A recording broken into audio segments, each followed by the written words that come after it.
Hi అండి, welcome back to my channel. అందరు ఎలా ఉన్నారండి? బాగున్నారా? మేమైతే చాలా బాగున్నాము. మీరందరూ ఎలా ఉన్నారో కామెంట్ చేయండి. సో ఈ రోజు వ్లాగ్ వచ్చేసి చాలా మంది అంటే క్వశ్చన్స్ అడుగుతూ ఉన్నారు. ఎందుకంటే నేను ఆల్రెడీ మా అక్క ప్రెగ్నెన్సీ గురించి చెప్పినాను కదా. సో ప్రెగ్నెన్సీలో ఏమైంది అనేది. సో చాలా మంది ఇప్పుడు మీ అక్కని చూపించండి అక్క, మీ బాబుని చూపించండి అనేసి చాలా మంది అడుగుతున్నారు. అందుకనేసి ఈ రోజు అయితే మీకు చూపిస్తాను. సో ఈ అబ్బాయినండి సర్జరీ జరిగిందనమాట 1 మంత్ ఉన్నాగానే. సో ఎక్కడ జరిగింది అనేది అది కూడా చూపిస్తాను. సో వీడియోని అయితే స్కిప్ చేయకుండా పూర్తిగా చూడండి. హాయ్ చెప్పు అందరికి. హాయ్ చెప్పు. తిందులే. Hi hi. నీ పేరేం పేరు? ఏం పేరు? బంటి ఆడైంది. ఆయి ఈడ అయిందంట. చూద్దురండి. ఈరోజు అండి ఇక్కడే సర్జరీ అయింది చూడండి ఇక్కడంతా. ఇంకోటి స్టమక్ చూస్తే బాబుకి 1 మంత్ ఉన్నప్పుడే సర్జరీ అయ్యింది కదా. ఇది నాన్న ఒకసారి ఇది చూడండి. ఇక్కడ అంతా లొత్త ఉంటది. పేగులు అనేది ఇటువైపు వచ్చేసినాయి అనమాట బాబుకి. సో 1 నెల అప్పటి నుంచి ప్లాస్టర్ వేసి పెట్టినందుకు ఇదంతా ఇట్లా తెల్లగా వచ్చింది.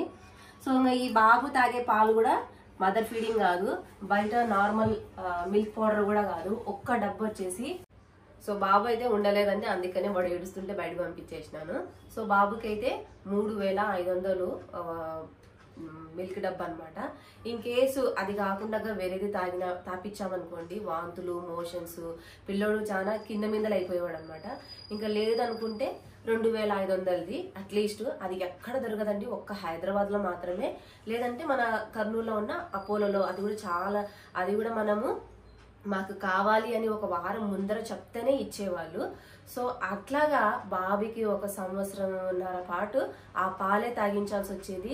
ఇంకా 3 నెలల వరకు బాబుకి అయితే స్నానమే చేయించలేదు. అంటే మసాజ్ చేయడం కానీ అట్లా ఏమీ లేదండి. పిల్లోడికి అంతా ఒక సపరేట్ రూమ్ లో పెట్టడము, ఇన్ఫెక్షన్ కాకుండా చాలా జాగ్రత్త, ఇండ్లంతా నీట్ గా పెట్టుకోవడము అట్లా చేసినారు. సో బాబు గురించి అయితే ఇప్పుడు చెప్పినాను కదా. ఇప్పుడు మా అక్కని మీకు చూపిస్తాను. అంటే డెలివరీ టైంలోనే అయింది కదా.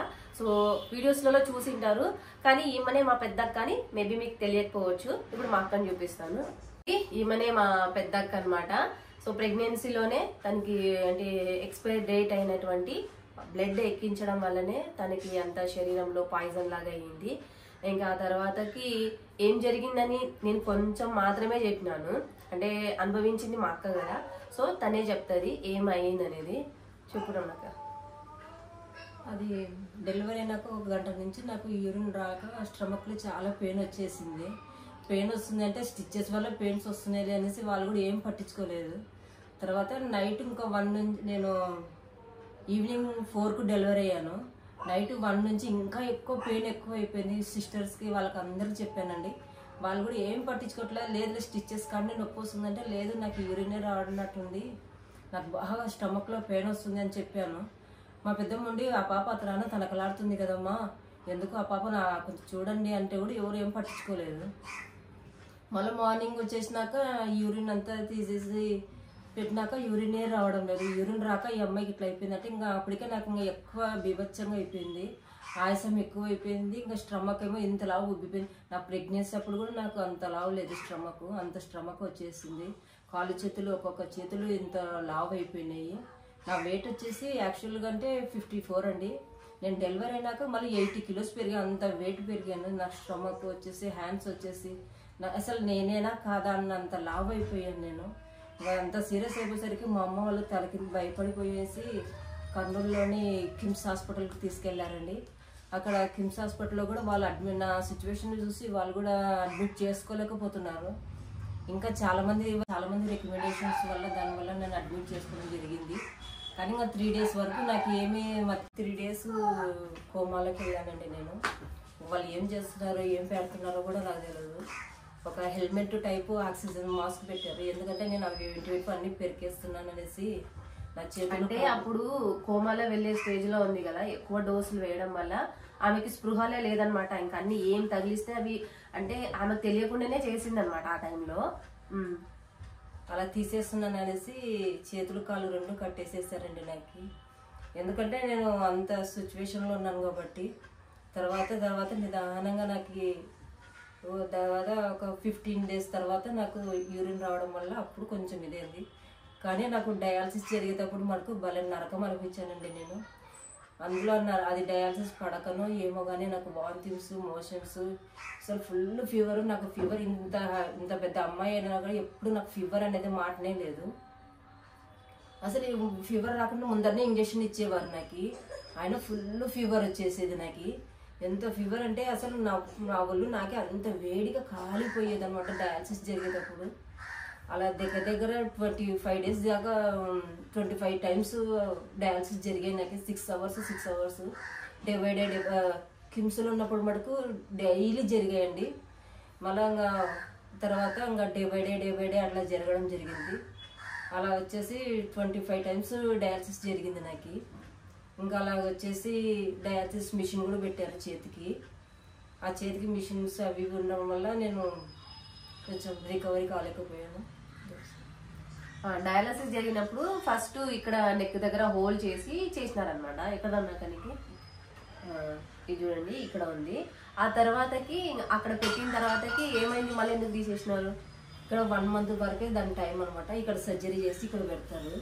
ఏదో చూడండి ఇక్కడ పెట్టారు డయాలసిస్ మిషన్. ఫస్ట్ డయాలసిస్ చేసినప్పుడు ఇక్కడ పెట్టినారనమాట. ఆ తర్వాతకి డయాలసిస్ చేసినప్పుడు 1 month మాత్రమే పెట్టుకోవాలి. తర్వాత చేతికి ఇక్కడ చూడండి సర్జరీ చేసి ఇక్కడ మిషన్ పెట్టినారనమాట. ఇది కనిపిస్తుంది కదా, ఇది చూడండి ఇక్కడ సర్జరీ చేసి డయాలసిస్ మొత్తం అయితే 25 days డయాలసిస్ చేసినారు. సో ప్రెగ్నెన్సీ టైంలో 1 నెల రోజులు అయితే ఎన్ని రోజులు హాస్పిటల్ అడ్మిట్ అయింది?